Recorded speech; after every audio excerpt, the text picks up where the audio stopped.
जय शंकर. श्री स्वामी समर्थ. कथा श्री शंकर महाराजांची. महाराज ढेकणे मामांच्या घरी असताना दोन मुसलमान त्यांच्या दर्शनाला आले. ते नुकतेच मक्केला हज यात्रेला जाऊन आले होते. ते आपल्या यात्रेची हकीकत सांगू लागले. तेव्हा महाराजांनी विचारलं, तिथे नमाज पडला का? आम्ही तर रोजच 5 वेळा नमाज पडतो महाराज. तरीच तुम्ही असे नमाजी झाला आहात. म्हणजे काय महाराज?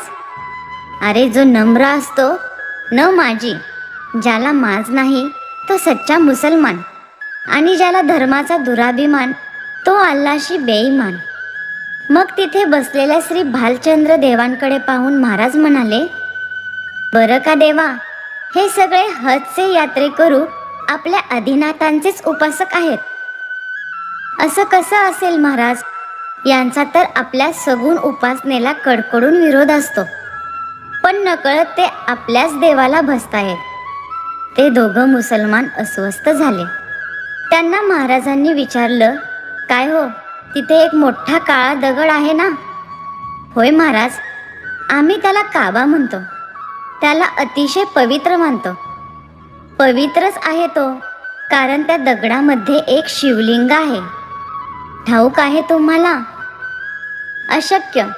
तसं असतं तर एवढे मुसलमान गेलेच कसे असते तिथे? अज्ञानानं जातात.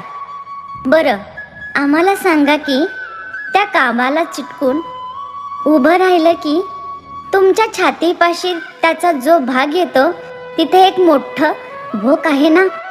हो हो महाराज, आणि त्यात एक गोल शिळा आहे. ती बाहेर काढून आम्ही ती आदरानं कपाळाला लावतो, मग परत आत ठेवतो. ते एक शिवलिंग आहे, आणि काबाचा भोवती जो तट आहे त्यात ज्या 350 ओवऱ्या आहेत त्यात हिंदूच्या देवता आहेत खऱ्या ओवऱ्या, पण त्या सगळ्या बंद आहेत, म्हणून तर त्या बंद करून ठेवल्या आहेत. थोडा वेळ खोलीत शांतता पसरली. मुसलमान गोंधळून गेले होते. देव आश्चर्यात बुडले होते. महाराजांना काबाचं हे सगळं रहस्य कसं कळलं असेल? दिव्य दृष्टीनं की हे तिथे जाऊन आले असतील? देवांना प्रश्न पडला. महाराजांचं खरं रूप कोणतं? ते एरवी स्पष्ट बोलत नसले तरी कुराणातल्या कलमा अस्सल उर्दू शैलीत म्हणून दाखवतात. तर यज्ञ करून घेतात तेव्हा गळ्यात जानवं असतं, हातात पवित्रक असतं, कपाळावर तिबेटी गंध असतं. मंत्र म्हणताना कुणाकडून चूक झाली, अशुद्ध उच्चार झाला तर त्याच्या पाठीत धपाटा घालून त्याला शुद्ध मंत्र म्हणायला लावतात. महाराजांचा धर्म कोणता? त्यांचा देव कोणता? आमचा देव आहे विश्वात्मक विश्वंभर. आमचा धर्म आहे सनातन, अस्तित्वाशी एकरूप होणारा, प्रेमाचा. बोलता बोलता महाराजांचे डोळे कुठेतरी अधांतरी लागले. ते उन्मीत गेल्यासारखे एका वेगळ्याच अवस्थेतून बोलू लागले. म्हणाले, मक्केत महादेव आहे, अजमेरच्या दर्ग्याखाली शिवशंभू आहे. अशी मंदिरं पाडून निगाडून का कुठं अल्ला भेटतो?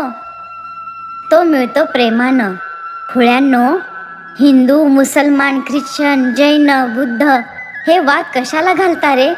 आपण सगळी त्या आदिनाथांची लेकरं. ज्याला आदी नाही नि म्हणूनच ज्याला अंतही नाही, अशा त्या परमशक्तीची आपण बाळ, तिची रूप, तिचे अंश. तिच्याकडे परत जायच्या या साऱ्या वेगवेगळ्या वाटा आहेत, उपासनेच्या पद्धती आहेत. ज्याला जी आवडेल, ज्याला जी पेलेल त्या वाटेनं त्यानं परत आपल्या आधीच्या घरी जावं. सर्वांचं एकच घर आहे, गंतव्य एकच आहे. सगुण, निर्गुण, आकार, निराकार कुठल्याही साधनेनं तिच्याकडे जाता येतं.